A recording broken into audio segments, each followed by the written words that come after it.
Good afternoon to you all. When I look at the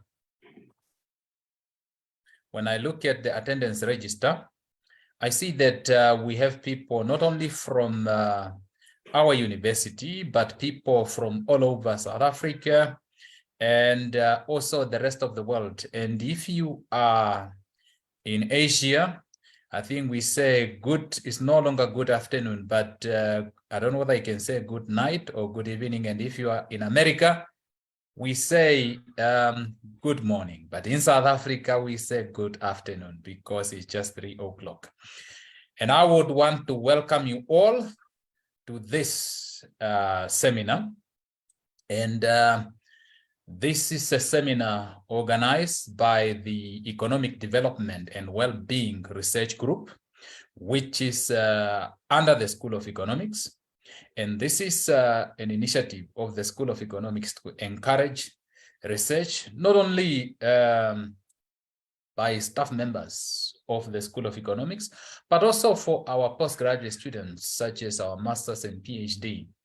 And we normally have quite a number of seminars and training, which delivered by either our own staff members or colleagues from other universities within South Africa, the rest of the continent, and the rest of the world.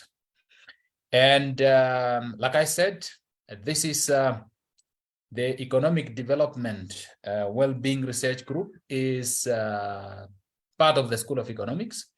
And I must say that here at the School of Economics, we are a research-intensive school.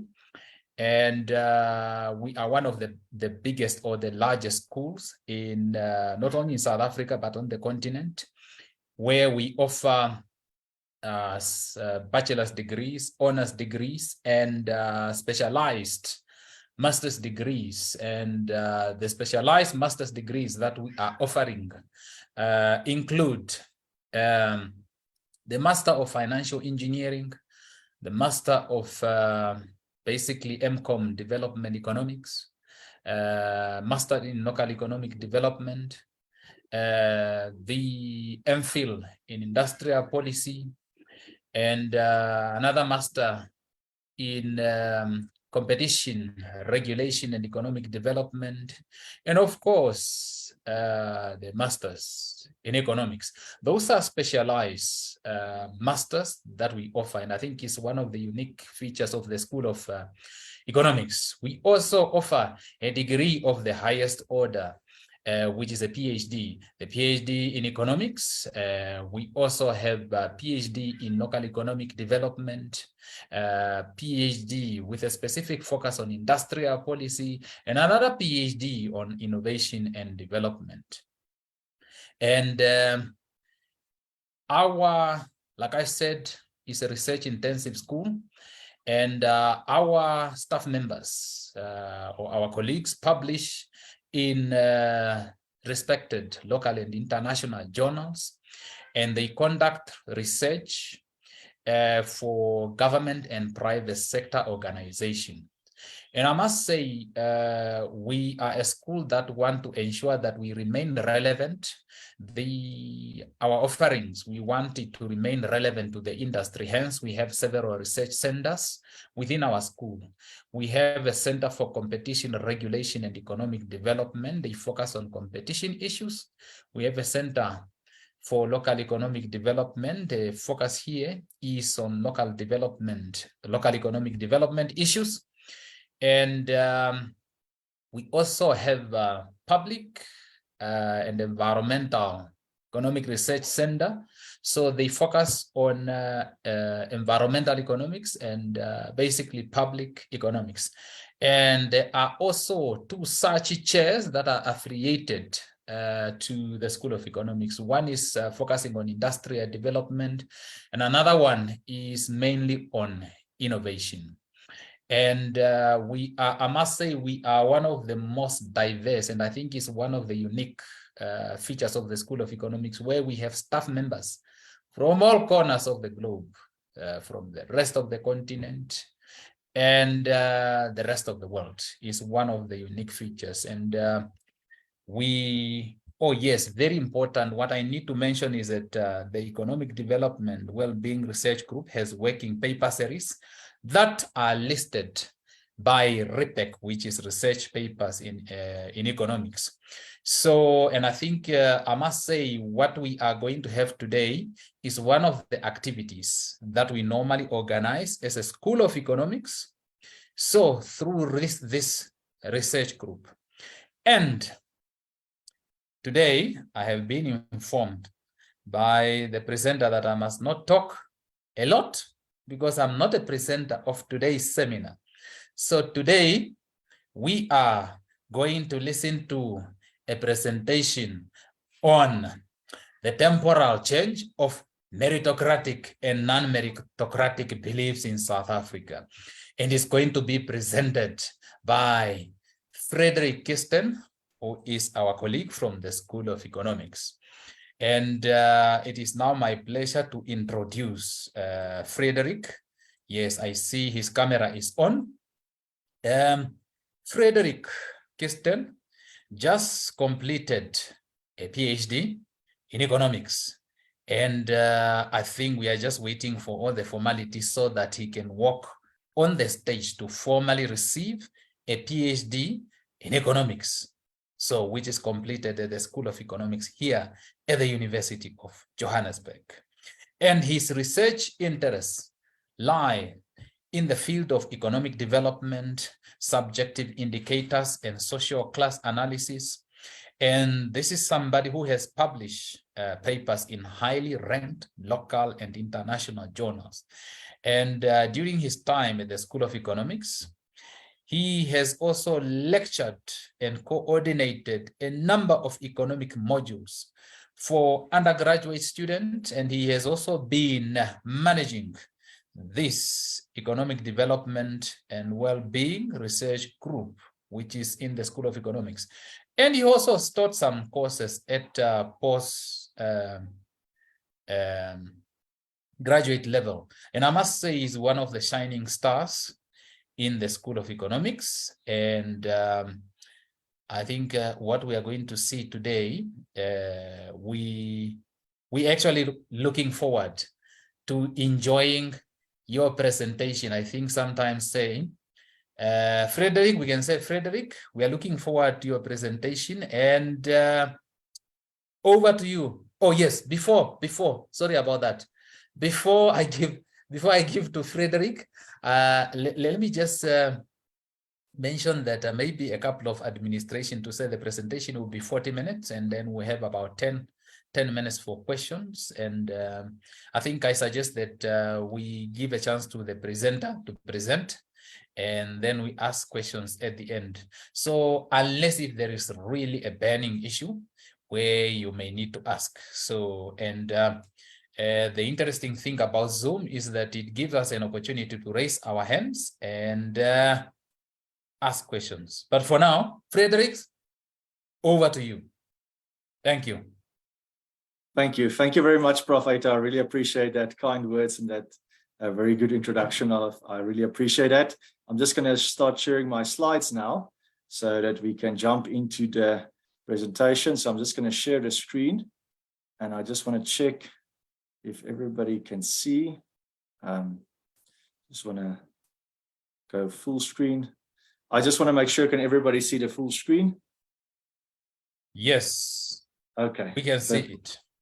Perfect. Thank you very much, Prof. Eita. I really appreciate that. And thank you very much, Prof. Eita, for your leadership and your guidance in this. I really appreciate it. And it's an honor to be part of this team.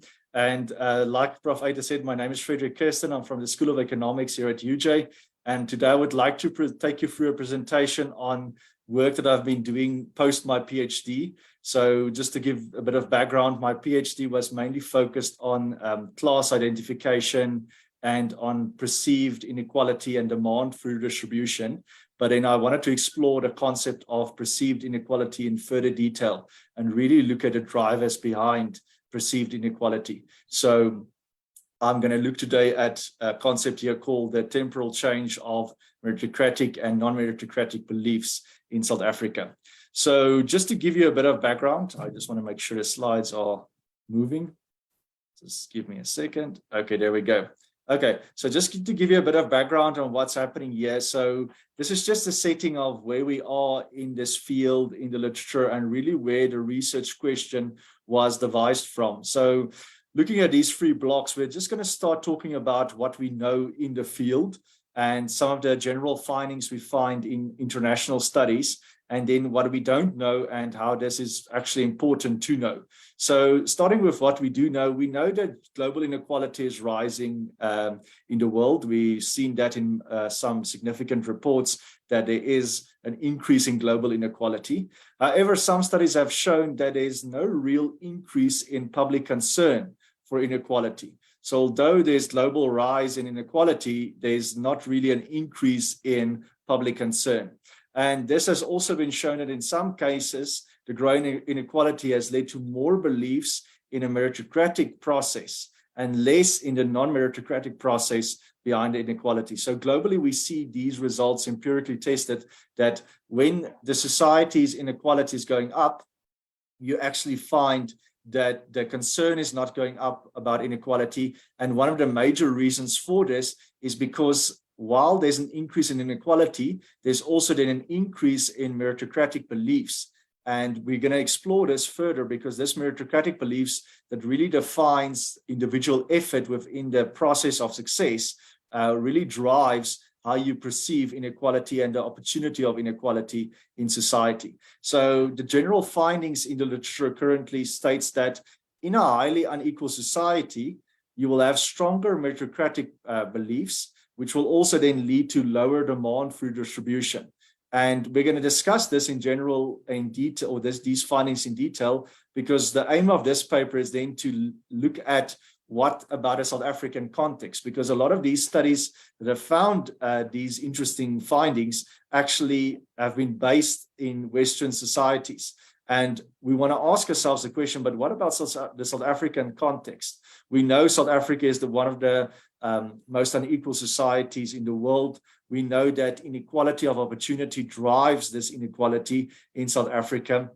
We know that there's still a lot of people in South Africa struggling, but we really don't know how people perceive inequality. And that's something that has been a significant gap in the literature, is how do people in South Africa perceive inequality, but also how do they perceive meritocratic and non-meritocratic beliefs, meaning what drives opportunity of inequality for people in their perceptions. And that's the main aim behind this research. And really it is then to test the international findings of, if you have a highly unequal society or increase in inequality, would that society then become more meritocratic and lower demand for distribution, which we see in the findings in Western societies.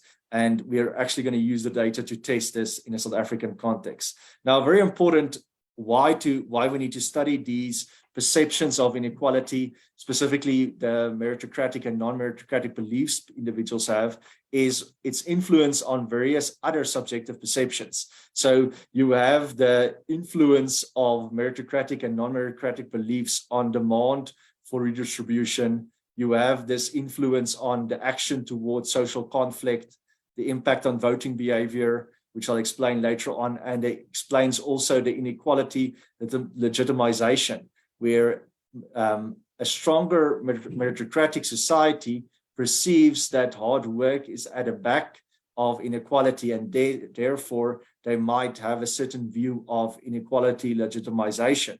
And that is what has been tested in Western societies. But like I said, we don't really know whether that holds in a South African context. And the most important thing about studying these subjective perceptions really relates to its impact it can have on policy design, objective measures of inequality, and it can really add significance to the literature. And I would just want to start off here with a quote from the Thomas and Thomas theorem about the importance of studying these subjective perceptions. Is, if people define situations as real, they are real in their consequences. And this quote really explains that your subjective perceptions of society or of reality really drive your actions. While your objective position, yes, influences your perceptions, it is actually your perceptions that in the end that leads you towards demanding more redistribution, towards social conflict, maybe towards voting behavior changes. So your perceptions drive how you act. And that is the main aim behind this study, is to further understand these perceptions of the meritocratic and non-meritocratic factors in South Africa. So meritocratic factors, just to summarize the definitions, is a system of resource allocation and reward based on individual merit, conceived from talent and effort. So again, this is where the individual effort and talent actually drives the reward system. And then non-meritocratic factors is a system of resource allocation where reward based on factors outside of the individual control, like family background, social connections, race, and gender. And in these factors then drive success. So is it outside the system or is it inside your system that drives the success? And that is very important to understand, because that gives you an idea of how people perceive social mobility and what I perceive is needed to move up the social ladder. And these are the two definitions of the concepts that we're going to cover in the session. Okay, so just to further go into the field and into the theoretical framework of the reasoning behind this meritocratic beliefs. So you have, normally it's divided into 3 different fields of study to understand meritocratic beliefs, maybe in a society where you will have a sort of inequality legitimization. Again, that is where the international studies move towards when they talk about meritocratic process, is the fact that it drives inequality legitimization. And to understand that, we need to look at 3 different fields or 3 different explanations. Firstly is the cognition approach, where you look at people are not always well informed about inequality levels and changing their country dynamics. And this is very important because here it looks at whether people are actually under or overestimating inequality, or whether they have biased perceptions about their own position. And I've covered some work on biased perceptions in the recent past, but really delves into whether you, as a person, don't really look at or perceive inequality as bad as it should be, or as bad as it is. And you underestimate the level of inequality. And media influences this significantly. There's a lot of studies in the USA that showed during a certain period where the media did not expose the poverty and inequality in the country, the perceptions changed about the actual level of inequality. So media influences your perceptions in a cognition process. Then we look at an important one of morality. So here it is important to know that people tend to self-justify their own position in society and the level of inequality through a narrative of meritocratic beliefs, meaning that if you perceive hard work is at a backbone of success, you might then justify the level of inequality. So it's a self-justification of inequality in the system. One of these examples can be like the American dream in the United States, which is a cultural narrative that has been used by, let's say, the elite class to make sure people understand that they protect their own position in society, meaning that meritocratic beliefs and meritocratic factors are behind the American dream and not any structural issues like race, gender, or family background. And that gives the impression into society that the only thing that you reason why you're not moving up the social ladder is because you're not working hard enough. And that is how people in a maybe elite class might protect their own position by exposing this narrative about the American dream. And this also aligns with Marxist theories about a ideological superstructure, again, about protecting one's own position. So again, if you're placed highly up in society, you might want to believe more in a meritocratic process, because then you would justify why you are there and someone else is not there. And this is important because it gives us more information about the concept of meritocratic and non-meritocratic beliefs. And then further explained in a belief in a just world notion, where you defend your beliefs about inequality rather than address inequality what it actually is. And that's quite important. Further than that, we go to the expectations theory about your points of reference, which is very central to when you compare and you make an assessment of your subjective self. So the reference groups are the groups we construct when we make these subjective assessments, especially when we think about inequality, meritocratic beliefs, non-meritocratic beliefs, demand for redistribution, then we make it from our own reference group.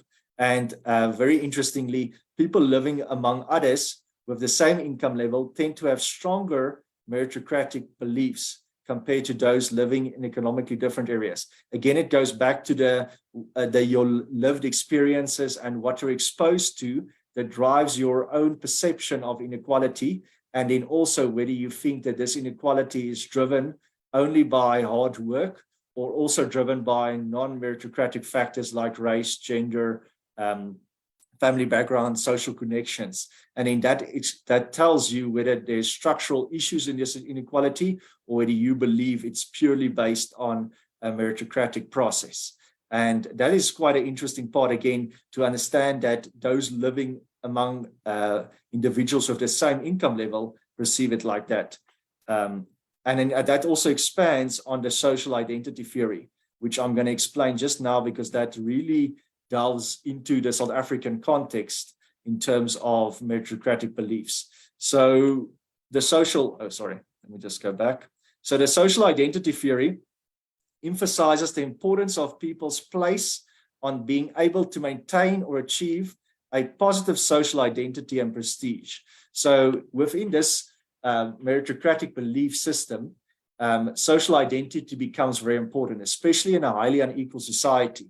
A recent paper by LaRue showed that low-status individuals use coping mechanisms within their social identity theory because they, in a society that's strong with their meritocratic perceptions. So meaning that if you're living in a society that has strong perceptions that inequality is driven by hard work, and you are at a low status of society, then your esteem is being influenced, your group esteem, because it's almost telling you that the reason why you're there is because you're not working hard enough. And it's also showing that the only way you can move up is by working harder. And if you even work harder, you might not move up because there are structural issues. So in a highly unequal society, we need to understand the concept of social identity theory, because one of the coping mechanisms for the low status individuals is to use social action, which consists of a collective attempt to challenge the social order. And these attempts can take highly visible forms like striking and protesting, organizing in unions, but also more subtle forms like simply expressing disapproval of the current level of inequality. But again, this social action is then a coping mechanism that low status individuals use to say, okay, but we need to change the social order. And very importantly, if you think about it in a South African context, it's not restricted just to those at the lower end of society.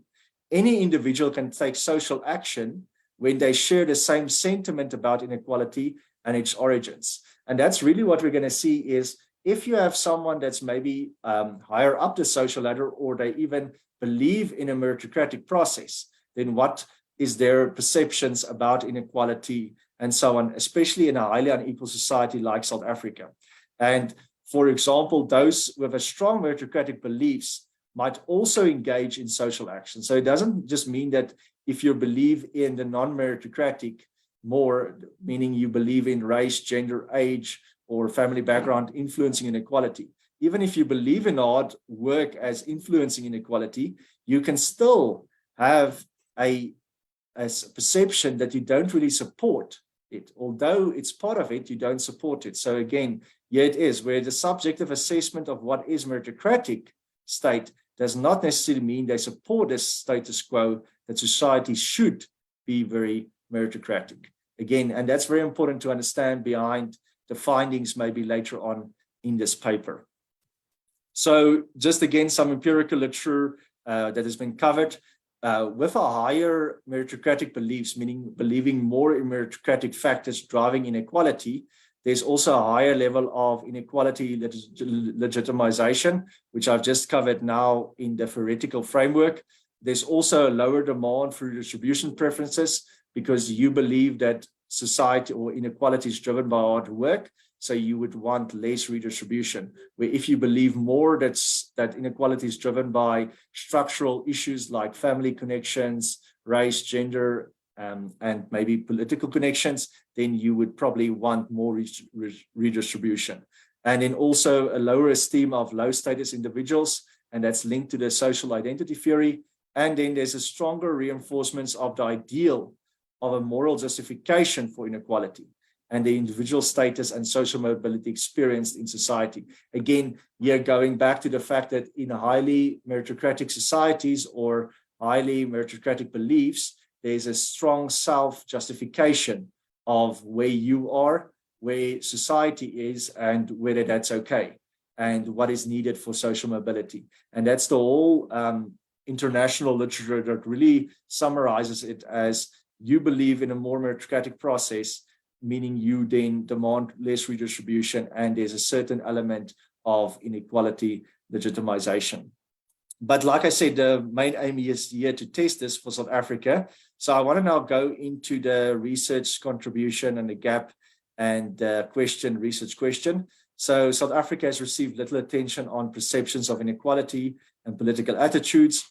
We know the international findings and what they've shown, but now what we really want to go and look at is does this theory hold in a South African context, or this hypothesis, where highly unequal society will mean stronger meritocratic beliefs, will mean lower demand for distribution.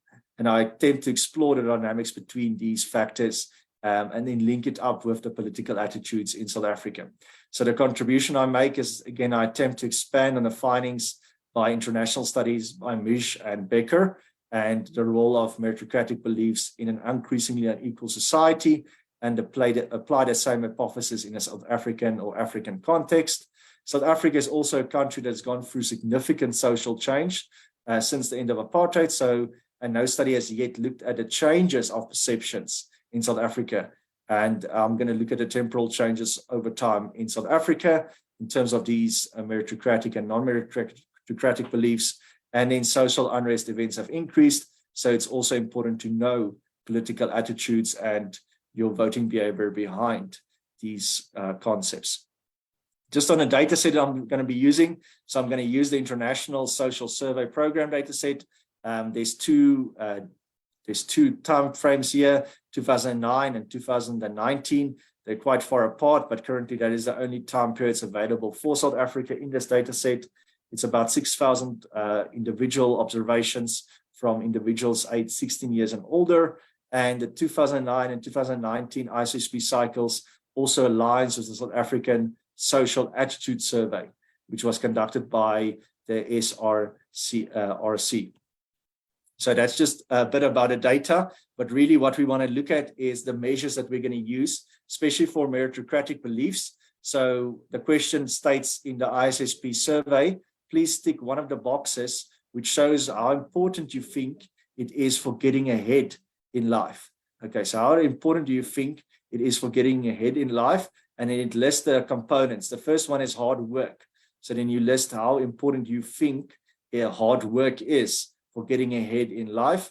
And again, it's a 5-point scale, a Likert scale, with very important or not very important.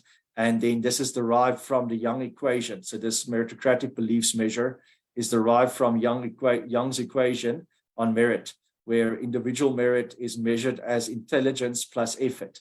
Now we exclude intelligence because that can also be conditioned by non-meritocratic factors. So we only look at effort as your meritocratic beliefs as consistent with other studies. Non-meritocratic beliefs, like do you think factors outside of individual effort influences your ability to get ahead in life, to move up the social ladder? And then you ask them these questions: family, coming from a wealthy family, parents' education, social connections, knowing the right people, political connections, how important is political connections, how important is giving bribes, race, religion, and gender. And this is quite important because this will now provide us with a detailed analysis. I'm just just in terms of the regression, we use the non-meritocratic measure is just the average mean score of all 8 these items above. But let's now look at some of the, okay, and then just the control variables before we go into some nice data analysis and descriptive statistics. So just on the political attitudes that we also look at in this study, we look at the demand for redistribution as measured consistently in other studies as it is the responsibility of the government to reduce the differences in the income between people with high and low incomes. And again, that's a 5-scale response, which reverse it just for regression analysis. And then that is a measure for redistribution. Control variables that we include in the regression is gender, race, age, location, marital status, and religion. And then socioeconomic status is captured by education level and personal income. Our methodology for our regression is an audit probit model, fairly constant to what has been done in the field with the following expressions. I'm not going to go into too much detail here, but again, what we just want to use is our latent dependent variable, which is again going to be demand for redistribution. And we're going to look at the impact of meritocratic and non-meritocratic factors on demand for redistribution. Again, that is almost our second aim of the paper, was to look at their political attitudes, the impact that these factors, meritocratic and non-meritocratic, have on political attitudes. And then for robustness, we're going to use the OLS regression. So let's start with some descriptives. So we can just see, firstly, just looking at the non-response rate for the 2 time periods we're dealing with, 2009. As you can see, there's a total population for 2009 and then a total population for 2019.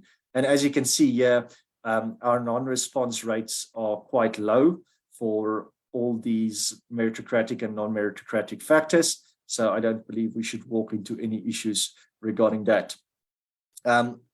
Looking further at some descriptive statistics, already you can almost write a 5-page document from what is being shown here. But very importantly, what this does is it shows us the mean scores of the non-meritocratic factors that are here, and in the average, and in the hard work, which is the only one, so we don't need an average. But again, what you can see here is that we have race, gender, location, and socioeconomic status, and we can see how these non-meritocratic beliefs might differ according to different social groups in South Africa. As you can see here, with the average of non-meritocratic factors, the highest here is within the white population, and then African second best in terms of their view of non-meritocratic factors. And again, the white population or the Indian population group saying they have the highest perceptions of hard work as driving success. Gender, we can also see males and females. The variation here, again, males have a higher non-meritocratic beliefs and meritocratic beliefs than females. Rural, you can see here that rural individuals have a lower meritocratic and non-meritocratic beliefs compared to urban individuals, and in low economic status. Again, here you will see that, sorry, let's go back. Those with low socioeconomic status have higher non-meritocratic and meritocratic or non-meritocratic beliefs, and those with high socioeconomic status have higher meritocratic beliefs in hard work, which seems to make sense. But again, there's a lot still to uncover maybe with this slide here. But like I said, it's not a main aim of the analysis, because the main aim of the analysis is to look at the temporal changes. So now we're going to delve into the descriptives and really asking the question. Now, our first part of the question was, if I just go back to the slide here, really was to test this international findings of, in a society with higher levels of inequality, would it be stronger meritocratic beliefs? And then would that also lead to lower demand for redistribution? So again, those are the international findings that we want to test in a South African context. Now, very importantly, what you can see here is that if we look at inequality trends in South Africa, just looking at a Gini coefficient index from the World Bank indicators, we can confirm, as most studies probably would also, that inequality has increased in South Africa. So that is what makes South Africa similar to those countries in the West, is that there's also a rising level of inequality in South Africa.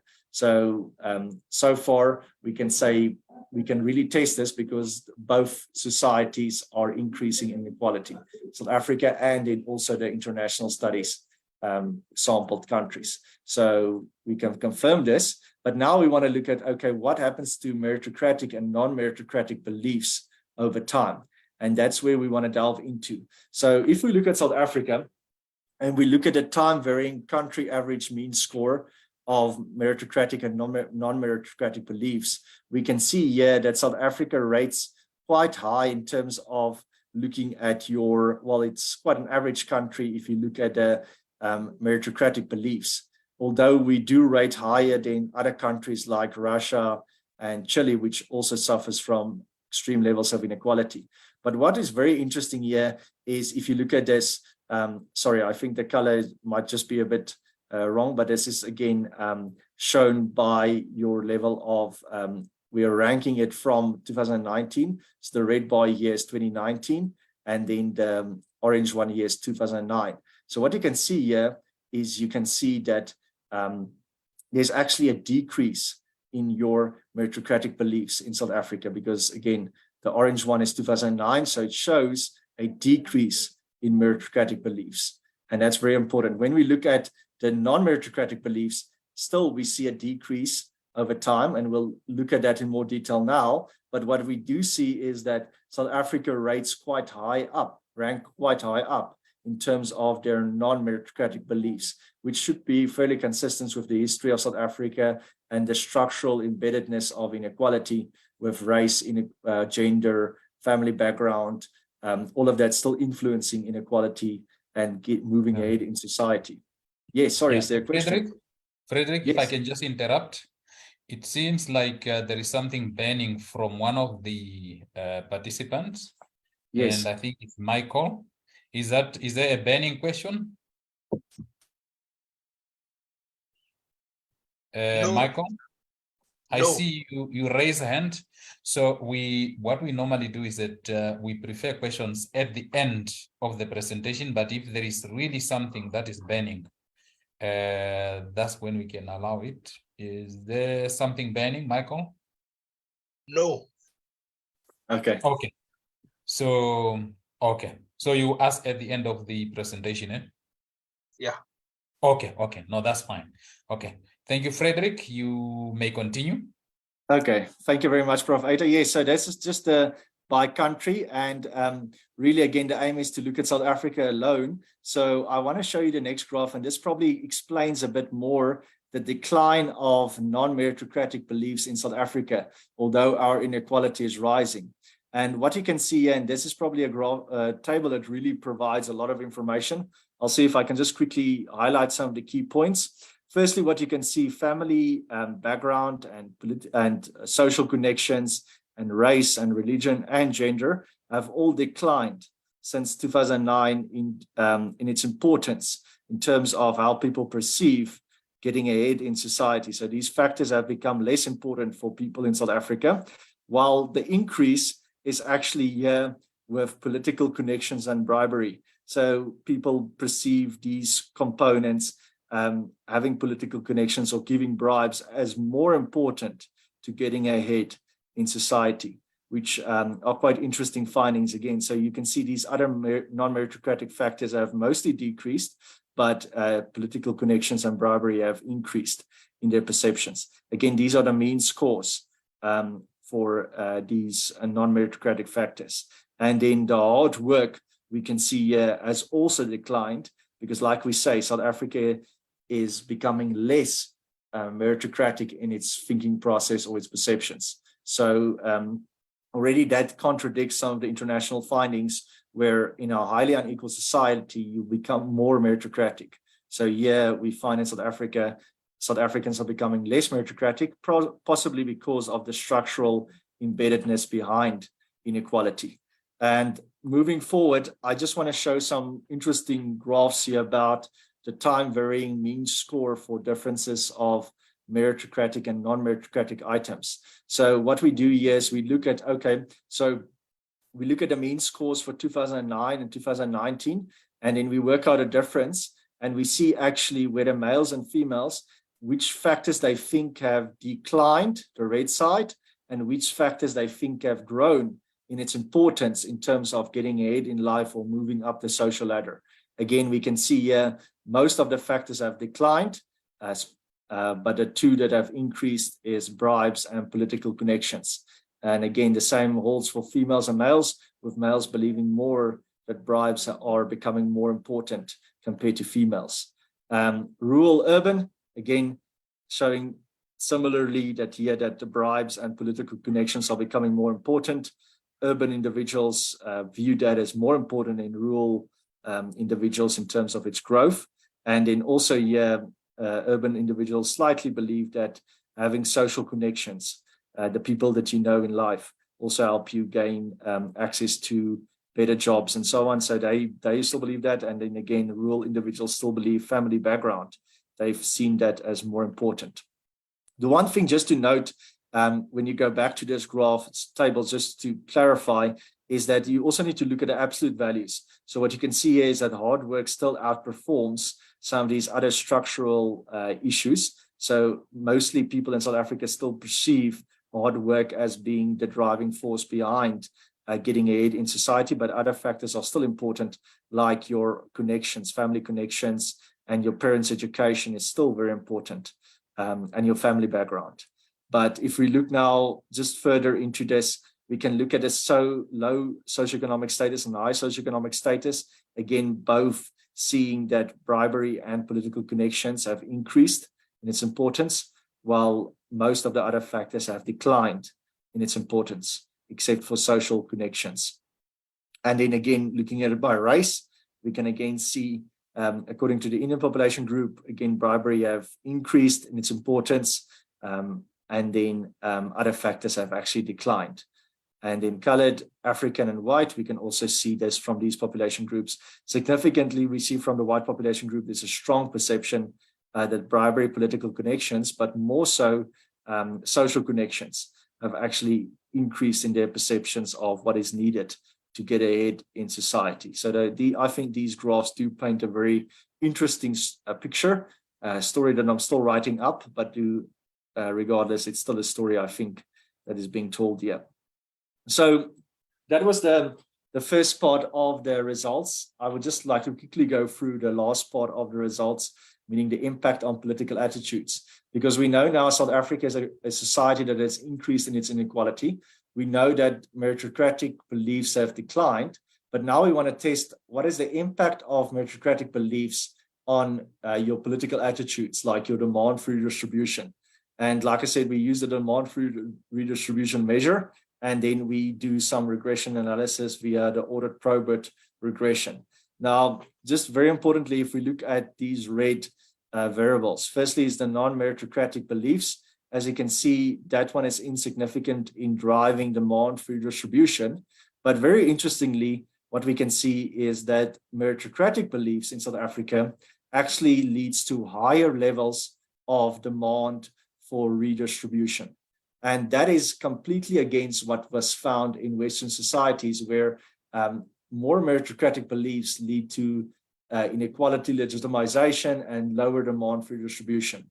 But in South Africa, we actually find that there's actually an increase here, where we say that the more meritocratic your beliefs are, the more you would actually then demand redistribution, and the more redistribution you would demand. And it might seem strange at first, these findings, but we did confirm it with a robustness check. So via robustness check, I used a different measure of political attitudes, which fairly constant within the literature is also perceived inequality. And within this measure, still, your meritocratic beliefs are shown to have a significant and positive influence on your perceived inequality. So how highly unequal you perceive South Africa to be. Again, it might be, again, shown in international studies that the more meritocratic your beliefs are, the lower you're going to perceive inequality, because the more you want to self-justify the fact that inequality is there. But we don't find that in South Africa. And that, I think, is quite important. And when we look at these these meritocratic beliefs in terms of its standardized coefficients, we can see here that from 2009 till 2019, the importance of having meritocratic beliefs have actually increased in terms of its explanation on demand for redistribution, which again is a positive relationship. So again, something completely opposite to what was found in the international literature. So I just want to talk about that and conclude that. So rising inequalities in South Africa, yet South Africans have a declining view of the meritocratic process behind success. So again, this is heterogeneous from findings on Western societies. Non-meritocratic factors like race, gender, social connections have declined for personal achievement in terms of how people perceive them. But political connections and bribes have increased in how people perceive, or what people perceive is needed to move up the social ladder and for social mobility. Meritocratic beliefs are also positively related to demand for redistribution, while non-meritocratic beliefs have little influence. And again, this rejects the notion that high inequality leads to stronger meritocratic beliefs and lower demand for redistribution. And it cannot be applied for South Africa. It should be treated heterogeneously from the West. And this possibly points to the structural embeddedness of inequality in South Africa, where even those who strongly believe in a meritocratic society driven by individual efforts still acknowledge the need for more redistribution and inequality reductions. And then it takes us back, far back, to what I've explained in the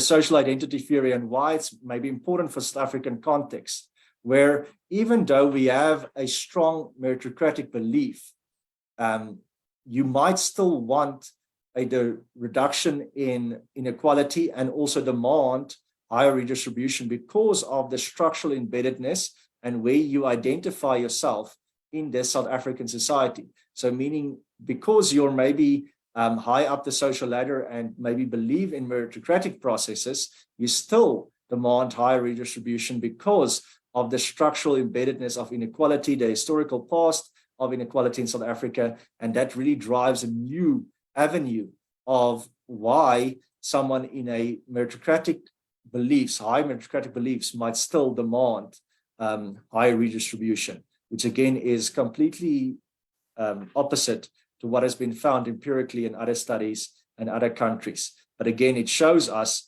just the heterogeneous nature of the South African society in terms of its subjective perceptions and social perceptions. Just to end off the policy relevance of this study, again, understanding meritocratic and non-meritocratic beliefs is important because it drives your political attitudes, like your demand for redistribution, your perceived inequality, your voting behavior, which have all been tested in international studies.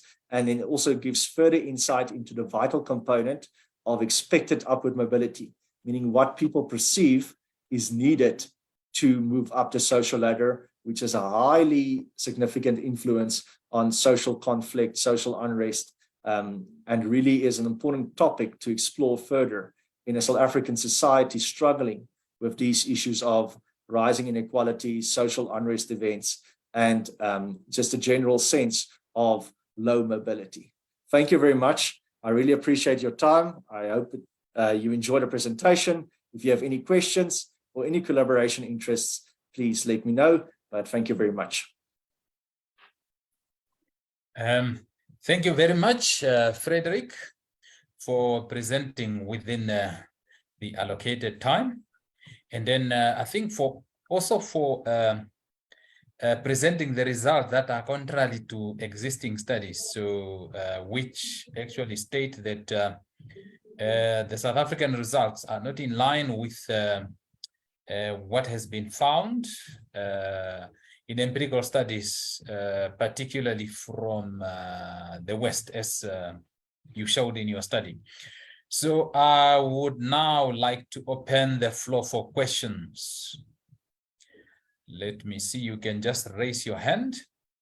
I think if you go to the bottom, there is and you click on reaction, you should be able to see an option of raising your hand. Okay, we have Professor Ngepa. Over to you, Professor Ngepa. Thanks, Frederick, and congrats for your PhD. I didn't know that you already got a thing, and I heard it today. So, yeah, you're first of all, what I think I joined late. What is your data source? Is it your own surveys or some existing survey? No, it's the international social. Let me just open the slides again so that I can just show you. But it's actually where is that now? So it's the International Social Survey Program data set, which was captured for 2009 and 2019 for South Africa. Yes, so there's quite a big gap between the two periods. Yeah, and one thing that, well, you've talked about the embeddedness of inequality, but the nature of South African inequality is actually anti-growth, anti-development, compared to inequality in other parts of the world. I think that you might find some explanation on the fact that inequality in South Africa, Southern Africa, and Africa as a whole has been a significant drag to poverty reduction efforts, such that in the rest of the world, the MDGs, after the assessment of the MDGs in other parts of the world, the results were largely made in 2015, but not really in Africa. This finger points to inequality. You've noticed also that South Africa's economic growth had hardly reduced poverty. And in such a society also, at the same time, I think, if I'm not mistaken, productivity is not also catching up. So when you find yourself in such a society, I think that these beliefs might go contrary to what you find in other parts of the world where inequality is fairly a normal thing, because there's some degree of inequality that is acceptable for proper development of a country, but not that of South Africa or Southern Africa. That is number one. And number two is the evolution of inequality itself, where over the years, inequality has become quite pronounced, such that people who used to be on the best side will, it depends. When you ask these questions, who are the respondents comparing themselves with when they hear about inequality? Today, if you ask maybe a middle class to upper income from household survey, he is probably thinking about another millionaire somewhere or multi-millionaire somewhere, comparing that millionaire with himself. And so his perception of inequality might be quite different from another society. And I think perhaps that is the reason why South Africa, and I don't believe that it might only be South Africa, but a few other countries in Southern Africa might be outliers compared to Western societies. Yes. That's what I think, yeah. Thanks. Thank you, Prof. Thank you very much, Professor Ngepa, for your contribution. I must mention that Professor Ngepa is also from the School of Economics here at UJ. And then another UJ colleague, Professor Peter Bauer. Over to you. The first thing I have to do is remember to unmute my microphone. And secondly, I just need to say congratulations to Frederick as well on your achievement of this PhD. Really incredible work. And watching you present your findings has just been really, really phenomenally interesting. More statement than a question, but I think what you are talking about here is very applicable in the arts and cultural sector of South Africa. I think it would be lovely if you would extend this research and start looking at possibly even developing a survey into the arts and cultural sector, because I believe that some of these ideas that you have mentioned here are very prevalent amongst those who are within the arts and cultural sector, and very often within political structures and social structures. We don't give the arts and cultural sector enough diligence and recognition in terms of the level of work they put into the sector and the level of recognition that they get, let alone the reward that they receive at the end of the day. So as a comment, congratulations. I found this extremely interesting. And let's see if we can apply it to the arts and cultural sector specifically and see what we can pull from this. So I think you will find some very, very interesting findings. Thanks again, Frederick. Thanks. Thank you, Prof. Thank you, Professor Peter Bauer, for your contribution. And let me see if there is any other hand. Yes, there is Rachel Nguyen. Rachel, interested in finding out which institution are you from? Hi, yes, I'm a South African. I studied at UKZN for my undergraduate, but I'm currently doing my doctorate at Oxford University in international development with a focus on inequality. Thank you all the way from Oxford University. Yes, over to you. Thank you. Thank you so much, Frederick, for your presentation. I found it really interesting.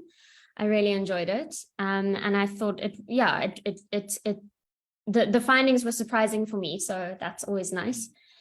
I think my question is about just the process of unpicking which of the non-meritocratic and meritocratic findings are driving the results.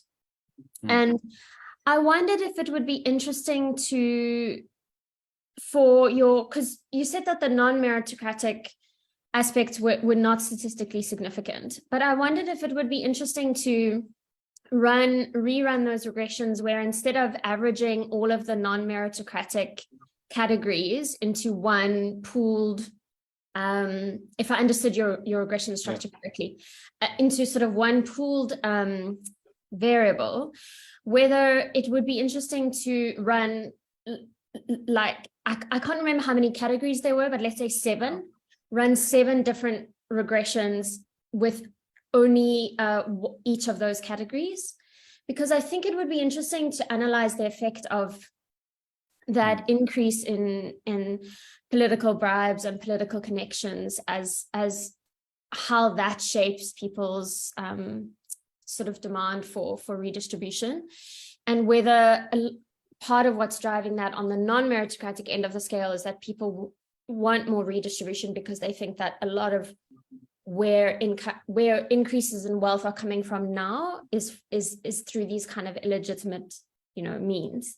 So it was just an idea in terms of your regression structure, if you wanted to separate out a little bit more and just explore a little bit more whether separate non-meritocratic measures have more of a statistically significant relationship with political beliefs. But again, I really enjoyed your research and I thought it was great. Thanks. Thanks. Thank you, Rachel. Thank you, Rachel, for your contribution. I think you once presented in our seminars. Am I correct, Rachel? No, that wasn't me. Okay. Sorry about that. Sorry for confusing. But if it was a good presentation, I'll take the credits. Okay. Okay. Thank you. I think, Frederick, you got some ideas to incorporate, yes, or probably ideas for another paper. Yes. Yeah, no, I just want to say thank you very much for all the comments, Prof. Nagepa.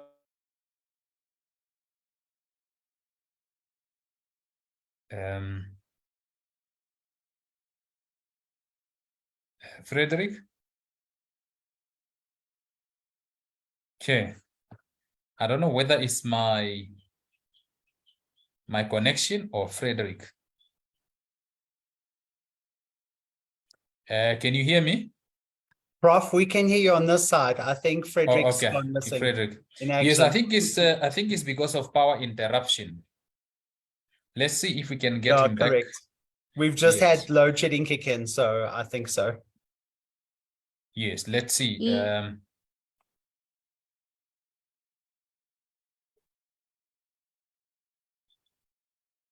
Oh, yes, he's back. Frederick, I assume that you were battling with power interruption. I think everybody that's sitting here in the office probably fell out. Yes, now I'm back. I'm hotspotting my phone, but I just want to say thank you very much for all the comments. I'll definitely look into all of that. And then, like I said, thank you, Rachel, for that comment. Really, I think also decomposing the results and looking maybe specifically at non-meritocratic factors might even be a good avenue for a future paper. So, and if a possible collaboration, if you're very interested in the work, but definitely I will look at those results in more detail, because they do present, and I believe, a glimpse into what's happening. And I think there needs to be still a lot of digging into these results and further digging into the non-meritocratic factors, especially in South Africa, because they are really important. Thank you.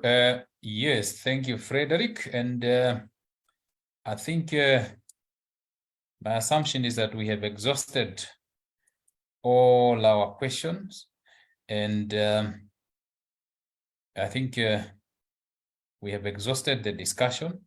And I think unless if there is anything burning, if there is nothing burning, perhaps I should give an opportunity to our colleague, Dr. Abby Ohomba, to deliver the closing remarks. I'm assuming that she managed to deal with power interruption. Abby? Yes, I think you are muted. I think Abby is muted. Yeah, I am. Thanks so much, Prof. Eita, and thank you most especially to Frederick for such an insightful presentation. I really, really enjoyed it. And lastly, we want to thank all of you who have attended this presentation. I think you must agree with me, it was an afternoon well spent. Thank you very much again, and bye-bye. Thank you. Thank you. And thank you, Abby, for those closing remarks. So at this point in time, I declare that the seminar has come to an end, and goodbye. Thank you. Bye-bye. Goodbye, Bye-bye. colleagues. Thank you, everyone. Thank you. Bye.